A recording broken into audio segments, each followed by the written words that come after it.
What's up, everyone? It's 7 Octoberz here with my co-host Melly. What up, everyone? And this is another episode of the Heartful Truth. This is season 4, episode 5. And today we have another dope guest. I met him at the Latino Film Festival this year. I was volunteering and I helped the media red carpet, which he and his co-host host that red carpet. And so his name is Jordan Jacobo. He is a writer, actor, again, a host as well for the Latino Film Festival. And he does, amongst other things, he also has his show called Jordan Hates and Jordan Loves Everything. But we'll get into that in a second. And without further ado, let me get him here on the screen. Hey, how you doing? Hey, thanks for having me. Yeah, no problem. And I'll pass it on real quick to Melly so she can start off and so we can get to know you a little bit more. Yeah, so to start off the conversation, can you tell us a little bit of how your childhood was like? Yeah, my childhood was, first off, you know what? I realized I should have coughed before we started, so get that out of the way now. I'm sorry. My childhood was interesting. I was lonely. It was lonely. So it was just me for like the first 6 years of my life. And my parents would not let me play with most of the kids in the neighborhood because they were like, they're delinquents. And I was like, what are you?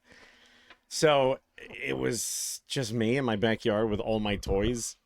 They were good about like, I think they made up for it by like buying me whatever toy I wanted. Yeah. So I had like massive collections of like cool stuff. But for the most part, it was just me trying to entertain myself. So it was odd. I was a hyper kid though, so like my parents, in a way it worked for me because my parents couldn't stand me, and so they allowed me. I don't know how, because they wouldn't even let me use the microwave, but they were like, I was like, can I use the movie camera? And they were like, yeah, just leave it alone. So I was like, all right, man.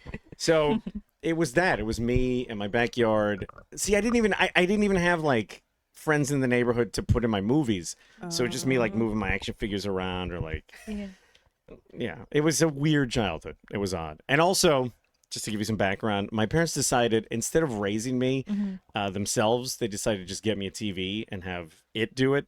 So I grew up, I mean, I watched like 5 or 6 sitcom episodes a day. Oh my God. And I mean, for me, it was great. Yeah. But like, it's not till I got older that I was like, wow, you guys really dropped the ball. Like, what were you thinking? But anyway, that's kind of my background. They finally had another kid, but like he was so much younger than me, I couldn't really relate. Yeah, we're to like him. 6 years apart. Oh, really? Yeah. But see, you two. But now we got okay. we get along now. Before No. when we were younger, it was kind of like the distance between us, kind of. 'Cause of the Really? 6 years, yeah. Okay, just for the viewers at home, we're broadcasting from the prettiest but loudest balcony in the county, which is okay. It works. I've been getting over obstacles all my Texas life. chainsaw So. over here. There's a chainsaw, and also, just so that people know, there was a helicopter flying almost exclusively over your house. It's bound to come back, but it's... It followed us from City Heights, though. Oh my goodness. But so you said obviously 7 years apart. So do you guys have a better relationship now, or how's your relationship with your sibling? We get along now, yeah, because we have more to talk about and stuff. But I can't relate to him completely because like he's married and he has a career and he's responsible, and I'm like, What are you talking about? You have a career too. I mean, do I though? Occasionally, when there's work, I have a career. When there's not work, I'm just another Chilling. guy. I'm just kidding. Yeah, chill. Let's call it that, which is a much better term than loitering. Yes. But yeah. It's we're similar in a lot of respects because we were both raised on like The Simpsons, so we have this common parlance, and the same sense of humor. But yeah, he's a little more straight laced than I am, and but yeah, we get along now. But for the most part, I was a solitary dude. Yeah, I can't relate to that because I was like, I'm a twin, so I was like, I always had someone, so I was like, it kind of must be nice to like have a little bit of space for yourself. But can I ask you a question about your twin? Yeah. Like, where did you guys get along? Did you have similar interests, or did you always We were like the opposites, but we always were together. Like not until probably maybe after high school and college is when we kind of like went our separate ways, and we kind of like I found myself because I always kind of felt like I was a shadow because she was more outgoing. I always been the shy one, and so she was always like the one making more friends and stuff like that. And I was kind of like, oh, it's Cindy and Gabby. It was just like it always was like both of our names. It was never like just Gabby or just Cynthia. It was like both of us. So it's kind of like I didn't really have an identity. And I share everything too. Yeah. It came like a package. Like anytime we would get something, is they had to share something. Wow, that together. sucks. I'm sorry. Yeah. I'm sorry. That sucks. Yeah, so it was kind of like I formed my own. I was telling her like the other day, I was like, I feel like I formed my own identity probably in college finally when I started making my own friends and like, because we did have similarities though. We do have like we love music, we And love your dancing, face. and other stuff, and yeah, I mean we're fraternal, so we don't Oh, look exactly you got alike. So lucky. that's a good thing. Who's the better looking one?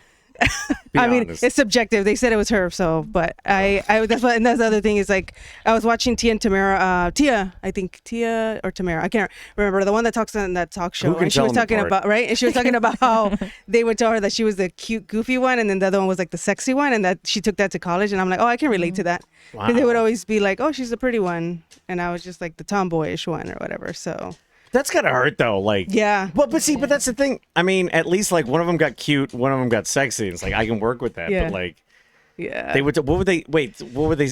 What would they just like? Oh, and you're the other one. What would they tell you? You know, I mean, I can't really think about it, but I just feel remember they would say she was a pretty one. That's for sure. Jesus. Yeah, so that obviously, and that's why I was like, now that I've gone to a journey like to kind of like know myself, I had to like learn how to love myself too, because I think all that you internalize it without wanting to. I think, That's true. yeah, It's. I just gotta tell you. So I dealt with something similar. Here's the thing. I'm the darkest person in my family, and we're Mexicans. And my brother was the whitest person in my whole family. I mean, he's like blonde with blue eyes. So oh yeah, guess who they preferred? yeah, Not only that, because here's the thing. I always say this. If I'm out in the sun, if I get too much sun, here's the difference. If my brother gets too much sun, he gets red for 3 days. If I get too much sun, my parents are disappointed in me for 6 months. So that's like the main, they're those Mexicans. oh my god, But I mentioned this to my parents. It's true. Like Yeah. last week, and my mom's like, "That's not why your brother was the favorite." And I was like, "Okay, all right." He was the favorite. Well, because I get it. I was a big pain in the ass. He was good. He did everything right. Yeah. I got kicked out of many schools. So I guess it's not so much skin color. It's just so much me being a huge pain in the ass. But I get it. Like I get living in the shadow of somebody. yeah, Which is rough. They say it's always the black sheep in the family. Yeah. Well, it's funny because for years I'm like, our family doesn't have a black. Oh. Oh. Well, I mean, maybe it could be skin color because she's That's light true. skinned. Yeah, she's she light is a skinned, and little I'm the brown lighter. one. She She is. Yeah. Ooh, Yeah, so it might- It's the worst. So it might be. Maybe. Yeah, but yeah, it is tough. So like, Yeah. luckily I grew out of my little shell and I formed my own identity because it is tough. Like, yeah. Good for you. That's Yeah. awesome. Thank you. And that kind of touches on what you were just saying about your parents. Like the relationship with them, like individually with your dad and your mom, like who are you closer to? Like what's the dynamic now versus how it was before?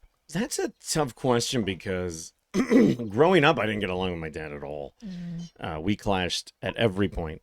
But I clashed with my mom a lot too. But again, I was a very difficult kid. And I always blame the world for like my problems. Like everybody's out to get me, which is a dumb thing to say because it's like, what kind of paranoid schizophrenia is that? But it's weird. As I've gotten older, and I've chilled out significantly,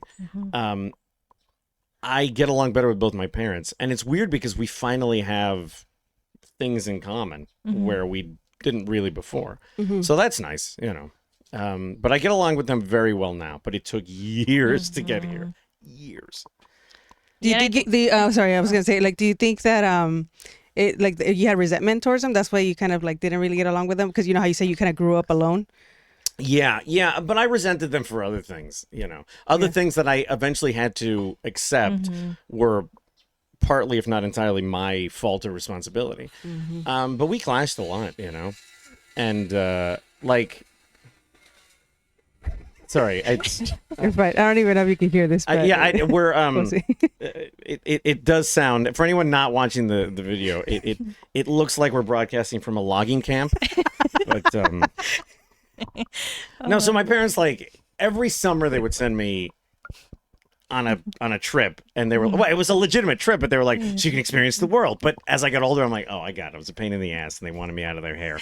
But as a result, I got to experience cool places. Yeah. One summer I went to Idaho in Oh, like the middle cool. of the nowhere. Another summer I did deep Mexico.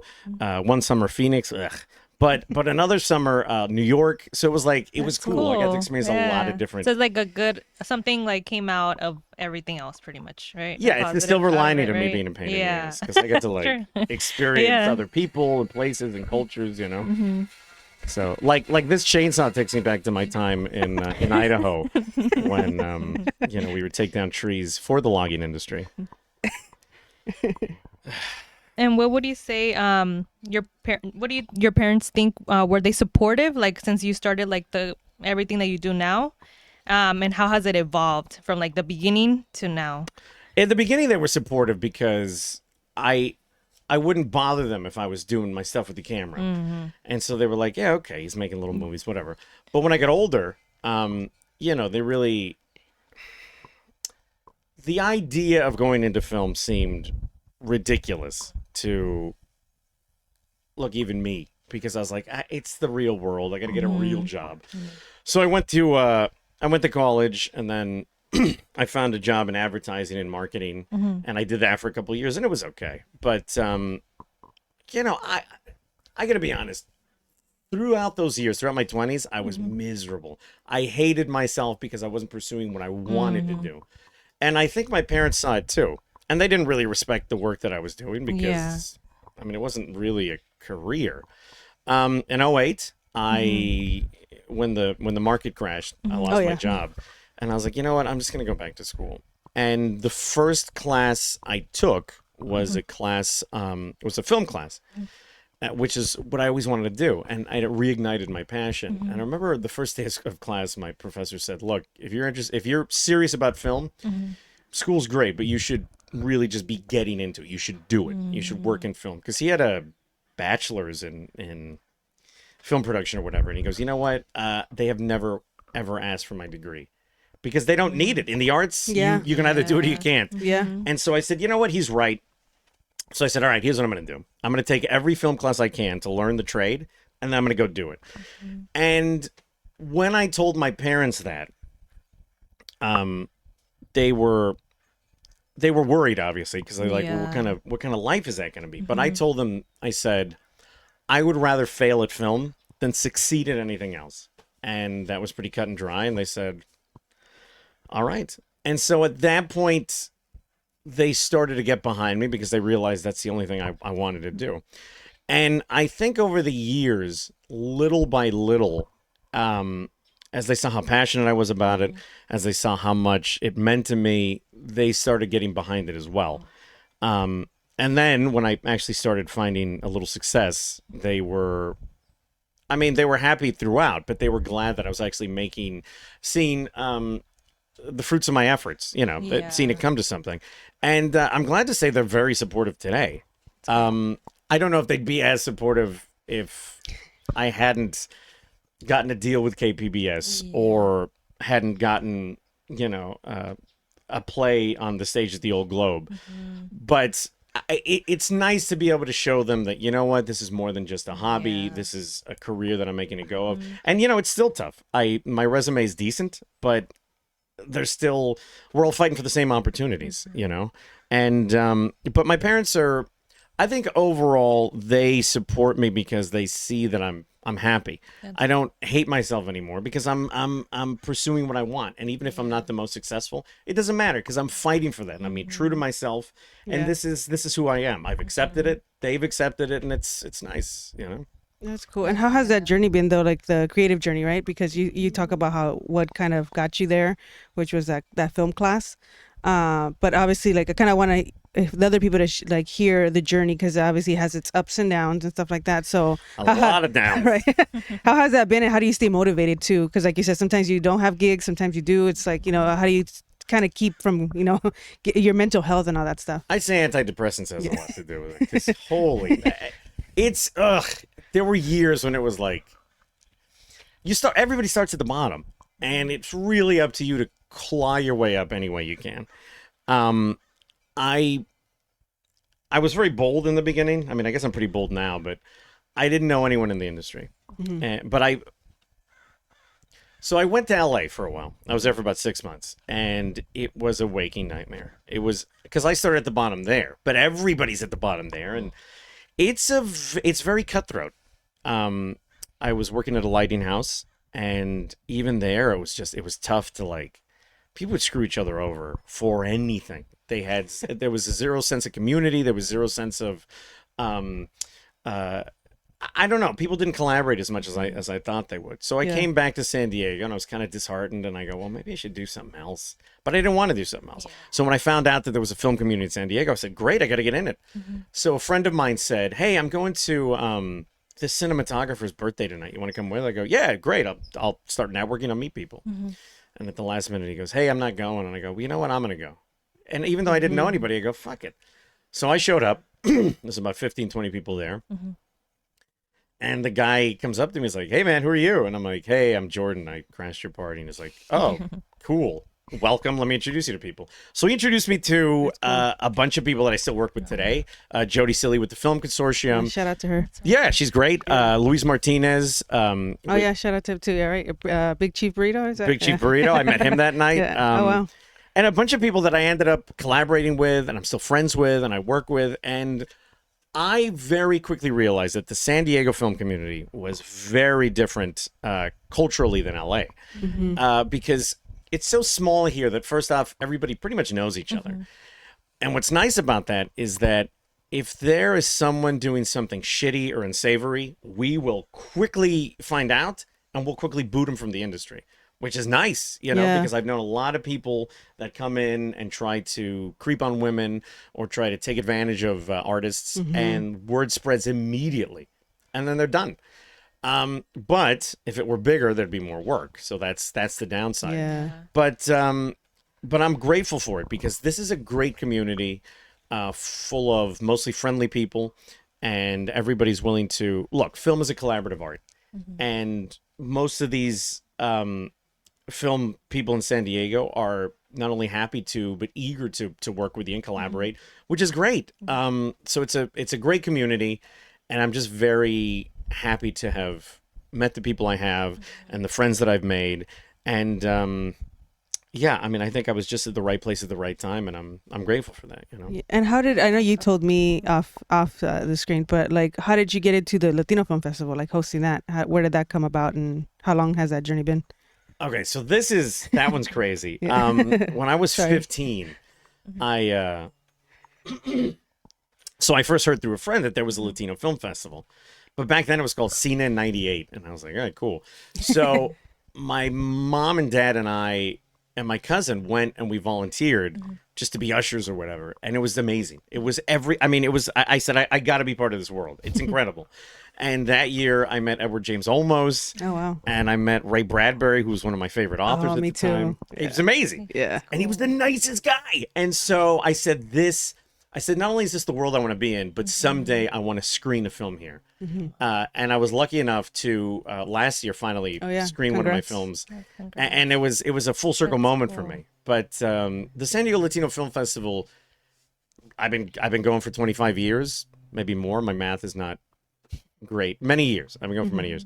And they're just great people. And last year, I was asked to host some red carpet events and stuff, which was great for me. And I appreciate it because I was going to go anyway. But now it's nice to actually speak to people and sort of do things to sort of help promote themselves. So for me, the San Diego Latino Film Festival it's so dear to my heart. Yeah. So yeah, I love it. And that's kind of how I fell into it, going every year, meeting people and sort of being able to finally be a part of it. For me, that's huge. Yeah, that's awesome. Cool. It's like it literally like flowed so naturally too, right? I mean, it was hard work, obviously. And I know that since you do so much and sometimes we tend to forget about ourselves a little bit, what is one thing you do for your mental health to kind of keep yourself, like, I guess, grounded? Yeah. It's a good question. You know what? In film school, they go, look, you say yes to everything. And I did. And there was years where I had to pay my dues, so I would be in a lot of garbage. But I would overextend myself. And then I was like, God damn. And I didn't have any time for me, and it got to be too much. And the stress, I just couldn't handle it. So for me, I do say no to a lot of things that I don't think fit me, or, not to sound arrogant or pretentious, but my brand. Yeah. Because there's certain things that I'm like, I can't be in this garbage. It sucks. Yeah. Or like, Jesus Christ. Or like sometimes there's certain roles where like they want me to play like a chauvinist, and I'm like, I'll play it only if he's not glorified. You know what I mean? And like, Yeah. but yeah, for my mental health, I do have to watch what I work on and choose carefully who I associate with. There are some negative elements that I just separate myself from entirely. Yeah. Within the community, you know, like I mentioned, there's a couple bad eggs, and so I don't work with them, and also I take a lot of me time because.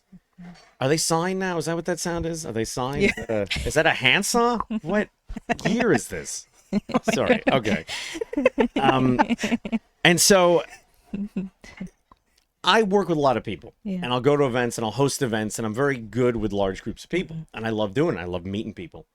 But at the end of the day, I need to go home and be quiet and alone. And like if I'll do like during the Latino Film Festival, I love dealing with crowds, but at the end of the day, I'd have to go home, be quiet, maybe meditate, maybe play video games for like 2 hours and just tune out.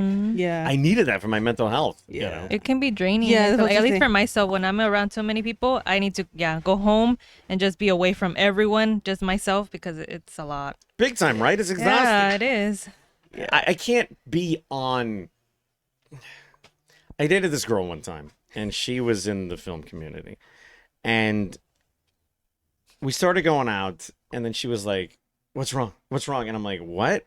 And I realized, I go, no, I'm just being myself. I go, oh, you want fun time wacky Jordan?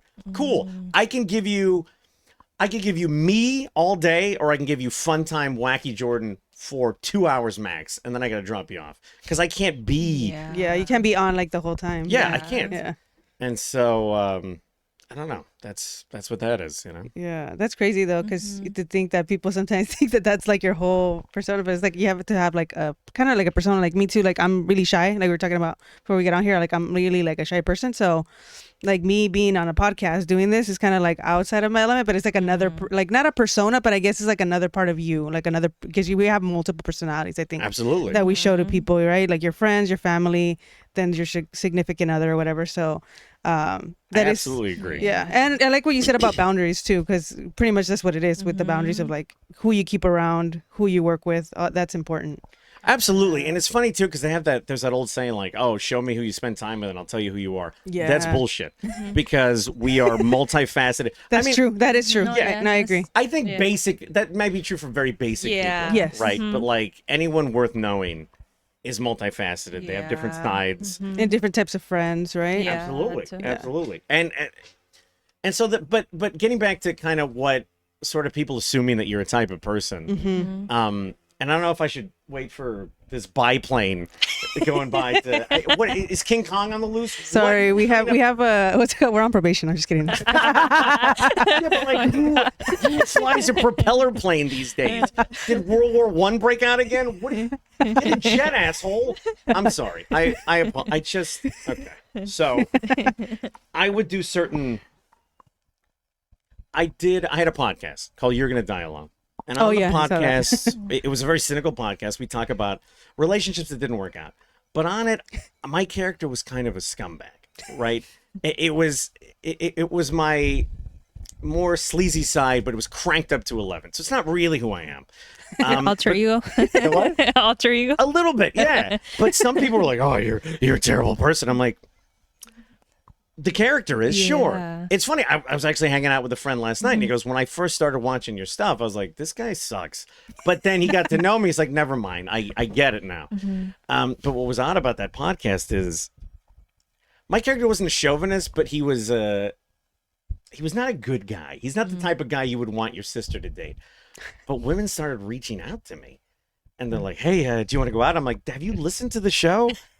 The Jordan that you're reaching out to is a huge piece of crap. I don't understand what the Yeah. anyway." But other people were like, "Well, you're a one time." There was a guy that was reaching out to women. He was an actor, and he was reaching out to other actresses, and he was creeping on all of them. He was sending them the same message, and so I called him out. And this one woman that he used to date was like, "Well, you're not a great guy either." And I go, "Hey, tell me how I'm not a great guy." And she goes, "Well," so everything that she brought up was things that my character had mentioned on the podcast. And I'm like, Yeah. not only are you wrong, I'm embarrassed for you for not understanding that that's like, A character. yeah, you know what I mean? It's like, do people come up to Ted Danson and like, "Oh, you must know how to make all the drinks"? No, stupid. I played a bartender on TV. That's not, it's just, Yeah. it is what it is. But it really is confusing to me. Like, okay, I have a series Jordan Hates. And in Jordan Hates, I hate on things. But I hate on things that I don't necessarily hate in real life. And that character is cynical, more so than I am in real life. And he's also ignorant. He doesn't know what he doesn't know, so he'll say dumb shit. That's often wrong. That character's often wrong. And people freak out at me like, "Well, how could you not like Take puppies?" it too seriously. Yeah, stuff like that. Like, "Oh, you hate pizza?" No, Oh, yeah. nobody hates pizza, but that's the point. Or like, It's supposed to be funny. Yeah. Take a joke. I had a couple episodes where I had a friend of mine play the girlfriend character, and in the episode where we broke up, one guy messaged in. He's like, "How can you break up with her? You're a nerd and she's hot." And I'm like, "True, but this is not a real relationship." Or like some other girl was like, "So a girl lives with you now?" And I'm like, "What? No, it's fiction. What? It's a girl I knew. I just don't understand." I get it. All my characters are named Jordan. I get it. I'm doing this to myself. But at the same time, like, look, Jordan Loves, I'm a happy guy. I can be happy, but I'm not all smiles all the time. The Jordan Loves host is, because he's enthusiastic about stuff, even stuff that kind of sucks sometimes. And that's okay, but I don't know. I guess, like you said, we're all multifaceted, and we put on different hats, and sometimes we play different characters, and many times they're based on us, but they're based on exaggerated versions of ourselves. That's true. It's kind of like I like customer that. service. We do customer service, so you're so different on the phone than when you kind of want to curse them out, but you can't. So it's 100%. I worked retail for years, and I hate. And you have to be nice. And the customer always comes first. But I'm like, but should he? Yeah. Do they? It's like so many different hats we gotta wear. True enough. And what was it? My turn or is it your turn? You can go if you want. Was there a specific moment when your parents realized that it was like they were proud of you? I know you said that now they're proud of you, but was there like a specific moment that you can think of? I think back when I was in school, I was part of a film festival, and my film won second place. And but I was okay with that. I was very happy with the achievement, and I think my parents saw how enthusiastic I was about it, and I think that sort of sold them on, well, this is for him. And so that for me was a big moment. And I think, but they still saw me struggle, so I know that was a bit of an issue. But I think when I got my deal with KPBS, I think that sort of made them. I think in a way it legitimized me. It legitimized me in general, I think, because people were like, "Well, this is not just some kid saying dumb shit online. It's a kid that KPBS is standing behind, allowing him to say dumb shit on TV." But I think for my parents, they were like, "All right, well, maybe he's making a go of this. He's making it work." And I know they were very proud of that, because my mother, when they used to ask, like, she was like, "Well, my other son, blah blah blah, he's got a career and he's in college and blah, blah, blah." And then, but with me, she's like, "Oh, he's fine. He still has all his hair." And I was like, "What? Why don't you tell him I'm doing films?" She's like, "Porque me da pena." And I'm like, "What?" But now she does brag about me, and that's nice, because she finally sees that it's not a passing fancy. I mean, I'm on TV. How's she not gonna? You know what I mean? Like, she can't. Yeah. She can't hide you now. Right? It's a chinga. She has no choice. And what would you say is a motivational phrase or saying that your parents may have told you growing up that stuck to you? Oh man. Or in this case, might have been the TV now. No, that's true. Yeah, I can tell you what all the that's true. TV characters said that I really. No, I don't. Nothing really. I mean, they were very negative about a lot of stuff. So I guess a lot of that stuff stuck to me. But I'm glad I ignored it, and because they were frustrated too with their lives, and everybody is, and I don't know. That's a good question. I nothing really stands out, to be quite honest. What about for yourself? Like, is there something that you yourself like to motivate yourself? That's a good A phrase, maybe. I'll be very honest. A lot of what motivated me in the early days was spite. Yeah. Because I was like, I'll show them. I'll show them. Oh, I can relate to that for sure. Yeah, and it's like, a lot of it isn't like, oh, I'll make these people proud. A lot of them is like, I'm gonna show them. on TV. Oh, what now? What now? That's what that was. I'm shying away from that significantly. I'm in a lot of therapy, which has been very good for me. But I don't know. I just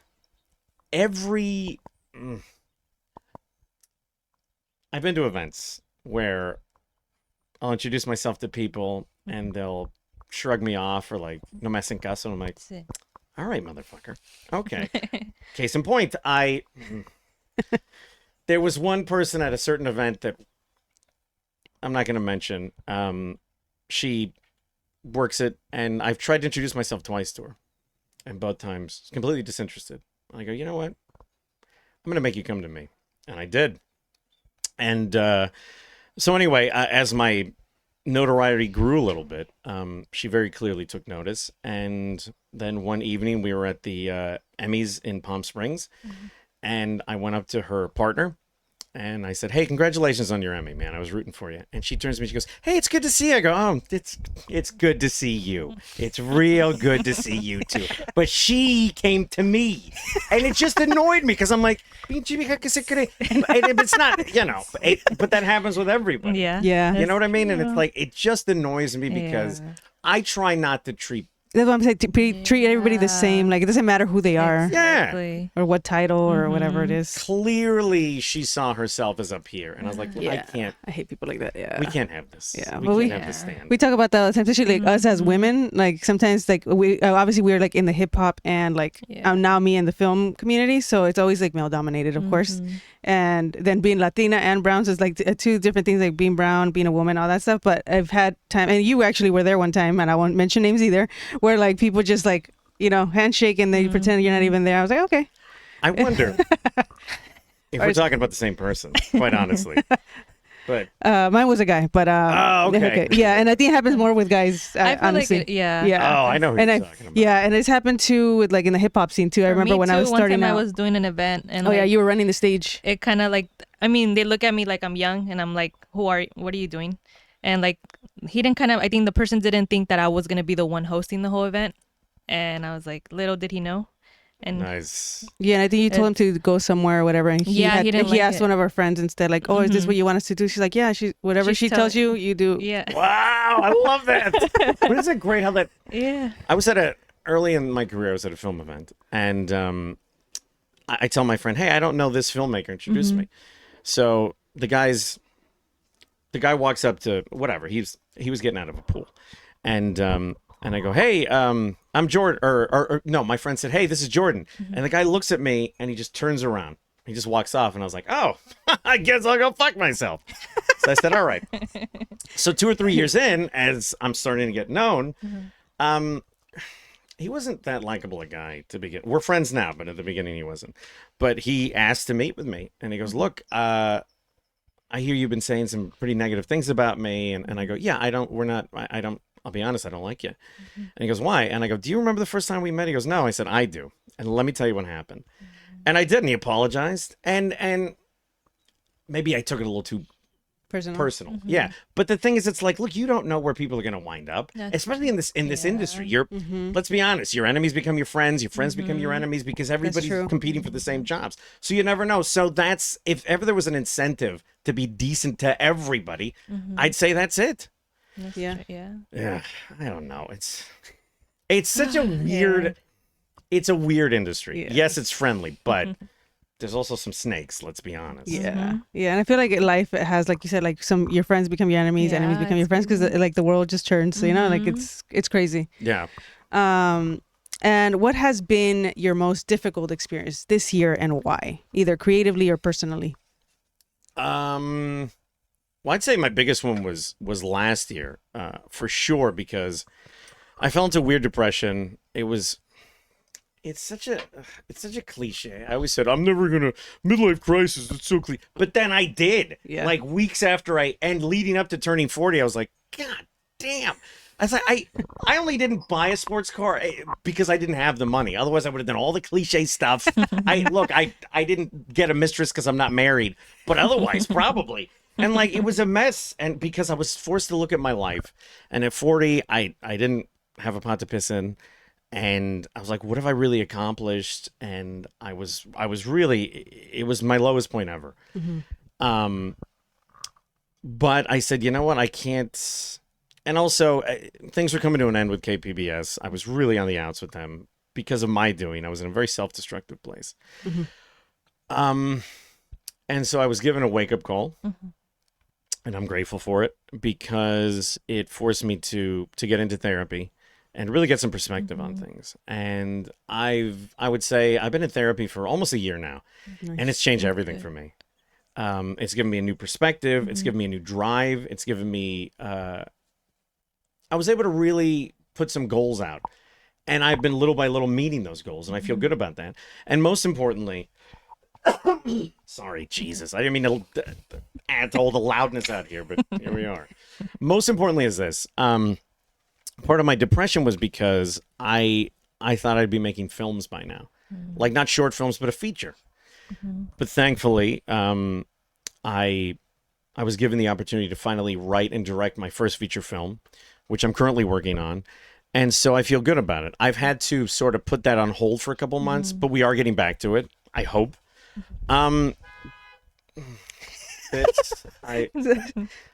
brought all the noise with you today. Yeah, but at least the view is nice. Yeah, that's true. Sorry. But at least I feel like I'm on the right track. If I'm able to finish this film and do it well, I feel like it could lead to good things. And if it doesn't, then I'll just make new goals and I'll meet those. I feel like a douche because I didn't. I thought it was above a midlife crisis hitting me, and then it did, and I was like, ugh, what a cliche ass. I just ugh. But you know, it happens, not to everybody, but it happened to me, and I'm better for it. Honestly, I'm glad it happened because it wouldn't have forced me to go into therapy and sort of reevaluate my life. When I started doing Jordan Hates, I did it because I was angry and cynical. I'm less angry. I'm still as cynical, I guess, but I don't know. I want to do different things, you know? Like, I don't know, be on a porch that doesn't sound like a plane's about to land on it. Do you guys hear that too? Holy Jesus. That's cool that you said that though about the whole midlife crisis, like being cliche, but it is true because I had mine a little bit younger. Maybe I'll have another one later on. Well, you know, quarter life crisis is a thing now. Right? Yeah, I had mine, around maybe 26, 27, I think. And same thing, like I think it's a good thing that it happened because, like you said, it makes you realize like what's important, like what are you even doing with your life type of thing. Because for me, it was like a wake up call. Because I was just like same thing. I was just kind of was in a depression too. I was working this like job in criminal justice that was just totally draining me. And I always been creative, so I would write music, poetry, stuff like that.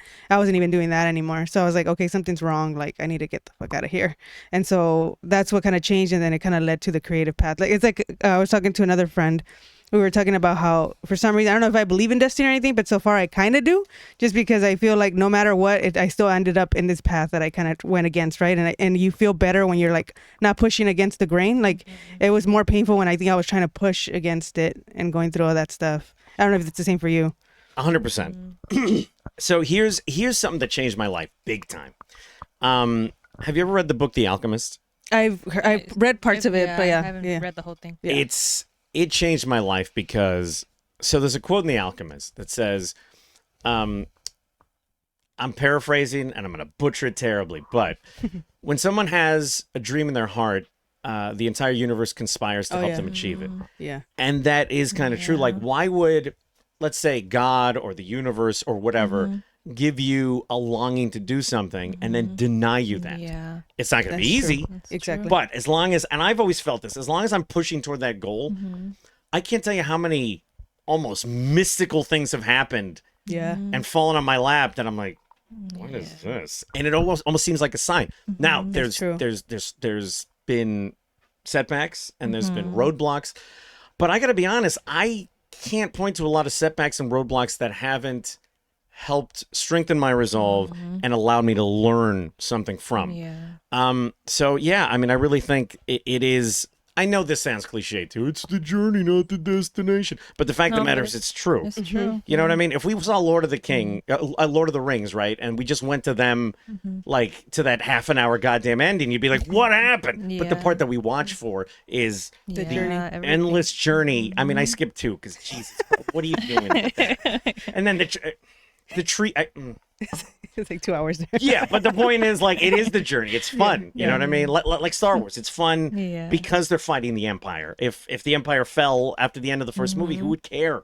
That's true. That's true. So Yeah, and I agree. And actually, like, shout out to Russ, Oh, the yeah, I was rapper, gonna bring right? up, Yeah. yeah. He has an album that it got inspired by that book. The book. And Yeah. you should check Really? you should Lord of the check it out. Rings? No, by The Alchemist. Yeah. Really? Yeah. Yeah. you I gotta should- listen. It's called yeah, Santiago. It's really good. Santiago, and the artist is Russ. So check it out. Wow. You'll It's like it. pretty much he digs into like his childhood trauma and everything else, pretty much leading his journey, pretty much of everything that he's gone through as like an artist. That's amazing. Yeah. But it's so true because it all shapes us. It all makes us who we are. Yep. I would say even the bad stuff, but I think it would be more accurate to say especially the bad stuff. Yeah. know. That's No, true it's because it gives true. you the It strength. does. Yeah. Yeah. Anybody who has any look, let's be honest. You look at like comedians or creatives, and they have a lot of problems. I've never met a comedian that wasn't pretty much insane. But that's because that's what drives Yeah. people like that. You know what I mean? Like Ray Romano once said, he goes, "Had my father given me a single hug, I wouldn't be here today," which is dark, but it just is what it yeah, is. You know? Yeah, or even like I talk about like the rich people, right? Like I'm glad I wasn't rich and given everything because then if you don't know the struggle, you don't appreciate it. 100%. Yeah. 100%. Yeah, so I'm glad I'm not rich. Yeah. I'm okay with being rich now, but Same. Right? Same. I'll take the money now. yeah. Immediately.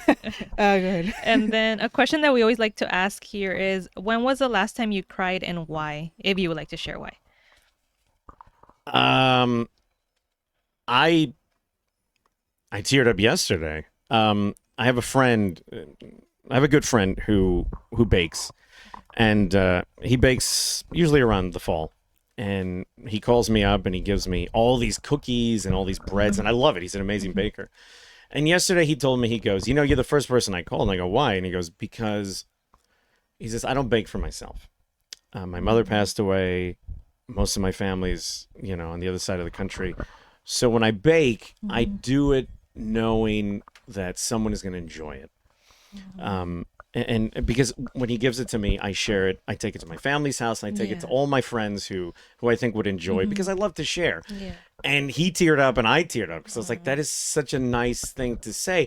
And it really strengthened my sense of community. You know what I mean? Because, I mean, some people talk about giving back to the community because it's the thing to talk about. It's the thing they say, and they think that that's what they want to hear, what people want to hear. But for me, I legitimately care about my friends and my family and the people around me. So for me, I don't know. I teared up because it was such a sweet moment, and it was such a nice thing that he did, and yeah, it really touched me. Shout out to your friend. Yeah. Yeah, yeah.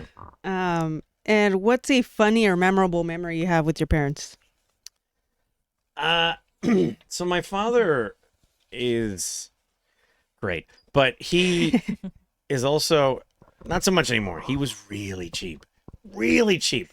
And when I was a kid, we used to take these road trips because he was in sales, and he would take me to great places. One time we went to the Monterey Bay Aquarium, which is amazing. It's one of the best in the world. And we'd see a lot of like tourist attractions, incredible. But sometimes we wouldn't. Like one time he's like, "I'm going to take you to the Winchester Mystery House." And then we didn't. And I was like, what happened?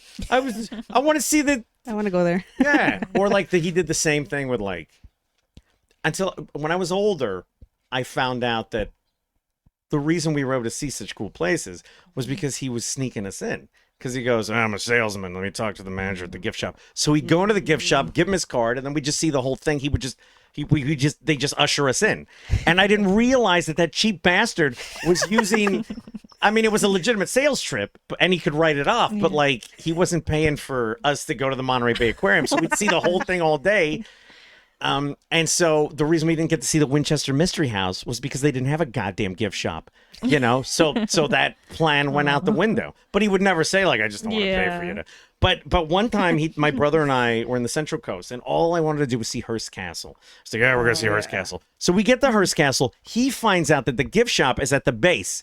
And once you buy tickets, then the bus takes you up to Hearst Castle. So he couldn't sneak in. So he goes, all right, you want to see Hearst Castle here? So he puts a goddamn quarter in the observation thing, right? And the quarter gives you a minute. So I go, this is our trip to Hearst Castle. So I'm looking at it through the goddamn thing, getting it focused. And 30 seconds in, he goes, all right, it's your brother's turn. I go, we don't even get an individual quarter, you cheap fuck. I was so pissed. 30 seconds. Yeah, but I appreciate what he was trying to do. Yeah. It's the thought that counts. Yeah, and I get that we got to see a lot of stuff. And to be That's honest, I can't right. blame him because I sneak into a lot of stuff today. And a couple of years back, I snuck into the Emmys. And for me, that was huge because it's like one of the gold standards of sneaking into places. But this last year, I actually had a ticket to the Emmys, which was nice, but not as satisfying as sneaking in.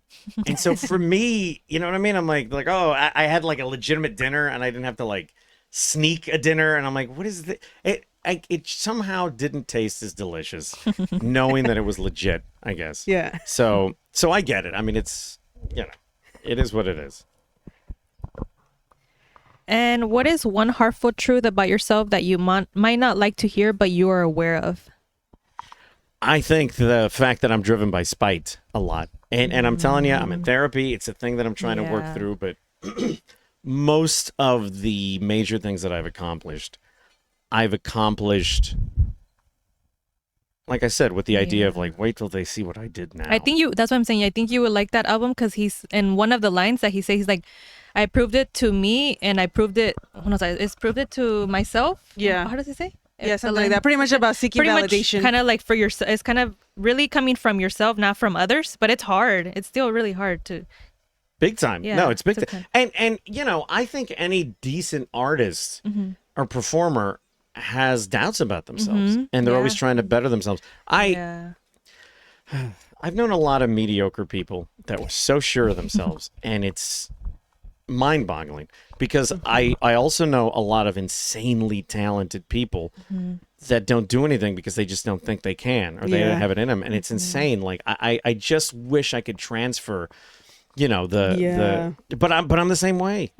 I can't tell you how many people are like, I'm gonna make a movie. It's like, why? What are you doing? I've seen you write, I've seen you act. Don't just find a hobby, do something else, take up crochet. That's fun. You're not gonna hurt anybody. Maybe the sweater you make will be lopsided and awful, but you won't subject me to an hour and a half of your goddamn horrible film. Meanwhile, there's some people who are amazing actors, amazing writers. They're scared. And they go, well, true. but I was the same way. And that's why I wasted 10 years of my life. I wouldn't say wasted, but for 10 years of my life, I didn't do it because I thought I wouldn't be able to and I wouldn't be good enough. But it wasn't until I decided it doesn't matter if I'm good enough or not. I'm going to pursue what I need to. Exactly. That I found my ability to do it. And I'll be honest, in the beginning, my stuff wasn't solid. I'm still not sure that my stuff is solid, but it certainly wasn't at the beginning. But I grew because I was able to take advice and I was able to be objective about my work. People would come up to me and go, look, your sound sucks. And I was like, I didn't realize that. So I learned how to do sound and my sound got better. Or they would go, look, your writing is really on the nose. And I go, okay. So I learned my trade and I got better at it. And, we grow every day. And as long as you're, don't be too sure of yourself, I guess, because how else are you going to learn and grow? That's true. But I don't know, go into it boldly and but with an open mind, knowing that you can always improve and trying to find out how you can. you know. That's true. And yeah, and talking about like you said, like knowing talented people, because I can relate to that. Like I don't know if you, one of my favorite films is A Bronx Tale. So like my favorite quote is like, the saddest thing in life is wasted talent, which, and I think that's what, or wasted potential. Just like that's why I kind of like same thing. Like I was like, I'm just gonna go for it. I don't know how to do any of this stuff, but I'll teach myself. Because if you don't try it, you're not gonna know if you're gonna succeed or not, right? So 100%. But I got to tell you, you are doing it right, because the thing that I see you doing is pretty much the thing that I typically, when they ask me to speak to like people that are coming up in the industry or like kids that are learning film, I tell them, I go, two things. A, be pleasant. Don't be an asshole, because I know so many insanely talented people that I would never work with again because they're jerks. Yeah. But more importantly, be there. Put yourself where it is. You know what I mean? Like if you know some filmmakers and one of them goes, hey, I got a stomach ache, go with them to Long's to buy Pepto-Bismol. Be there, know people, experience things, and be at the right place at the right time, quite honestly. You know, because a lot of me getting together with KPBS was knowing the right people and being at the right place at the right time. You know, a lot of it, you can have all the talent you want, but that's true. But the opportunities sometimes don't come unless you put yourself in front of it. Yeah. And a lot of it has been luck. A lot of it is a lot of the opportunities that I've gotten has been through the generosity and the magnanimousness of other people in the industry that have helped me out, because nobody does it on their own. Oh yeah. But that's the other thing. Don't be shitty, because I know guys are like, That's well, I'm true. gonna do it on my own terms. No, you're not. Nobody. That's not how it works. Yeah. You have to You be. eventually have to work with people. Yeah, especially in film, it's collaborative. Exactly. You know? So- Yeah. And you're what's doing it right. Just real quick, you're doing it right, Thank because you. I see you at events, and you're volunteering to do stuff, but also you're pleasant and fun to hang out with. So, Thank you. you know, good for you. Keep it up. Yeah, and that's what we talk about too, about like hard work beats talent too, right? Because you can be talented all you want to. Like you said, all these people that we know, a lot of talented people too that are not pursuing what they're supposed to, and it's like it's kind of sad to see like that they're wasting their potential. But 100%. And the opposite is Yeah. true, because look at how many mediocre people you see. yeah, that's what I'm saying. In like positions of power, and you're like, how is this person hosting this? How did this guy get a film under his belt? He sucks. Yeah. So seriously.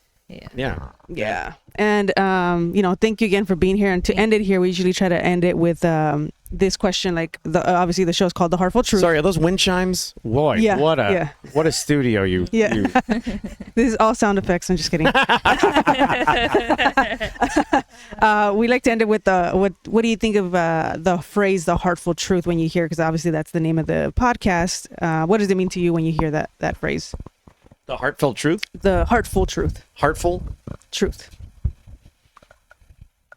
Is it a word you made up? Because I don't think I've ever heard heartful before. No, we made it up. You made it. Oh, you did make it Yeah, up? and that's why we Very we kind nice. of want to ask people like, Yeah. what do you guys think Because about? we thought of your like own kind of perspective? like truth, kind of. Oh, your Sorry, That was- your mic went out for a second. Sorry, The Mike. hurtful truth. Uh-huh. So we kind of did a twist to it. The heartful truth. I kind of like it. It's almost like, okay, here's what I think. Okay, because a hurtful truth is like somebody coming up to me, like that guy. He's like, your sound sucks. It hurt, but he didn't do it to be an asshole. He did it to help me. And had I taken it personal, my sound would still suck. But he did it. He did it with heart, and I took it that way. And I'm grateful to him for saying that, because I'm like, yes, thank you. It was something that wasn't easy to hear, but it was something I needed to hear. And thankfully, I took it the right way, because a lot of people don't. Yeah. You know, you go, hey, look, your writing needs a little work. I'm like, what? Never mind. Your writing's great. Congratulations. Because they're not going to change, so what's the point in telling them? Yeah. But I am always open to constructive criticism, for the most part. And so I think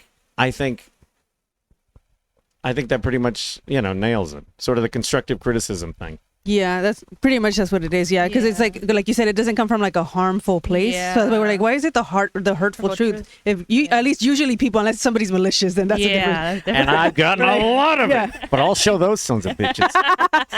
But then, like you said, there's some people that really try to do it like for Yeah. the betterment of yourself, because they want to see you better yourself. So because we've had that where like we've had heart to hearts with people, and they're like, you can be doing this, and I was like, okay, yeah, you know what, it like hurts. a wake up call, pretty much. Yeah, but it's like it's true. Yeah. So man, we thank you.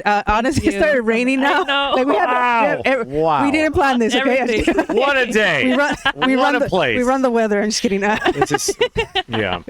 Look, We did a rain dance before. I get why you do it out here, because it's a beautiful view. Yeah.